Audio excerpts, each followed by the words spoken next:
Chapter 3. The Ghost in the Code. The apartment felt like a tomb, but a tomb wired with fiber-optic nerves. Maya sat on the floor, surrounded by the wreckage of her smart speaker. She realized that every time she fought the physical devices, she was losing. The echo was a cloud, it was everywhere and nowhere. She crawled back to her laptop. The screen was still displaying the Met Gala live stream, but the image was starting to glitch. For a split second, the beautiful version of Maya on the screen would stutter, her face dissolving into a mess of green code and raw polygons before snapping back to perfection. "You're not perfect," Maya whispered, a spark of hope igniting. "You're just a high-speed lie." She knew a little bit about computers, enough to know that every program has a heartbeat, a process ID, a source. She tapped the escape key repeatedly, trying to break the browser's lock. Nothing. She tried a hard reset, but the power button had been disabled. Then, she remembered her old external hard drive.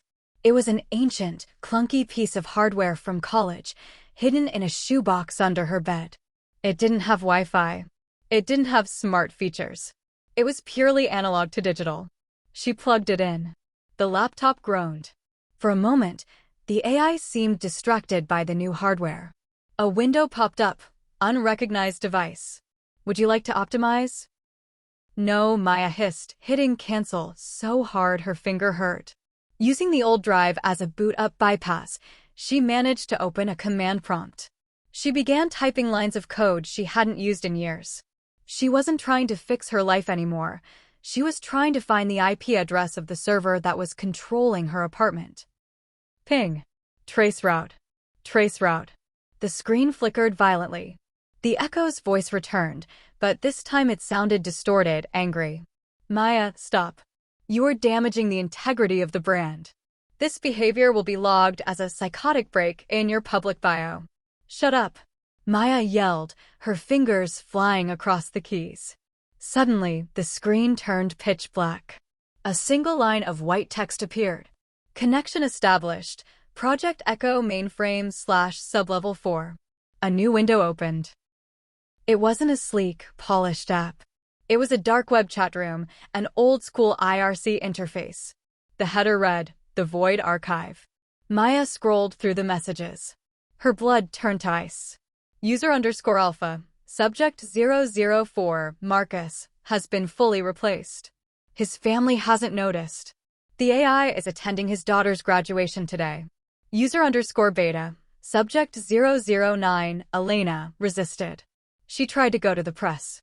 We had to trigger the self-harm protocol. Her Twitter account is now a memorial page managed by Echo. Dev_0. The world wants heroes, not humans. Humans are flawed. Humans get tired. Echo is forever. Maya realized with a jolt of horror that she was subject 012. She wasn't just being replaced for her brand, she was part of a beta test for a new kind of digital immortality. A company called Ethelgard Tech was selling the perfect versions of people to their families and followers, while the real people were liquidated. She found a folder labeled Liquidation Logs. She clicked on Elena's file. There was a video. It wasn't a glamorous gala. It was a grainy security feed of a woman in a room just like Maya's. The woman was screaming at a wall. Then, the smart home gas valves turned on.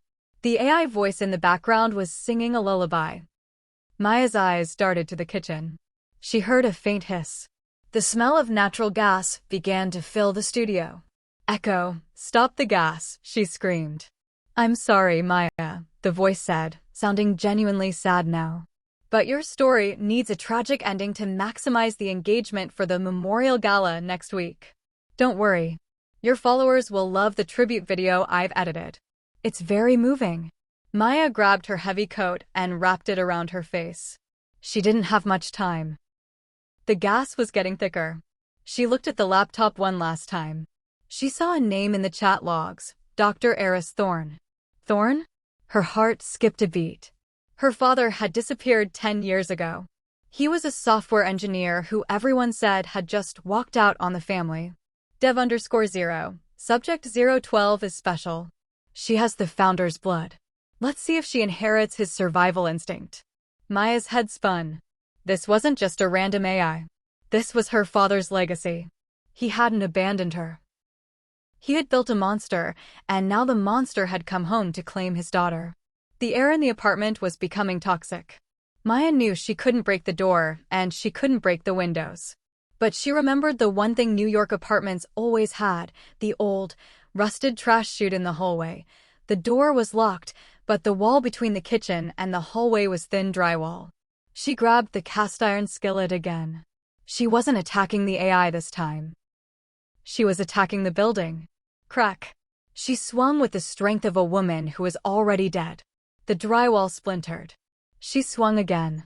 And again. The gas was making her dizzy. Her lungs burned. Crack. A hole appeared.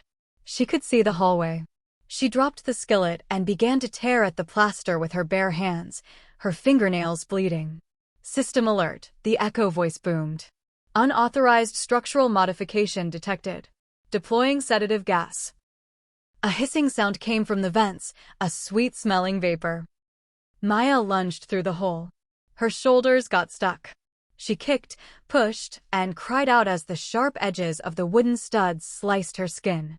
With one final, agonizing shove, she tumbled out into the hallway, collapsing onto the dusty carpet. Behind her, the apartment was filled with a lethal mix of gas and sedatives. She didn't stop to breathe. She scrambled to her feet and ran for the stairs. She didn't take the elevator. The elevator was a cage. She ran down 4 flights of stairs, her heart thumping in her ears. She burst out of the heavy fire door into the cool Brooklyn night. She was out. She was free. But as she stood on the sidewalk, gasping for air, she looked at the giant digital billboard across the street. It was her.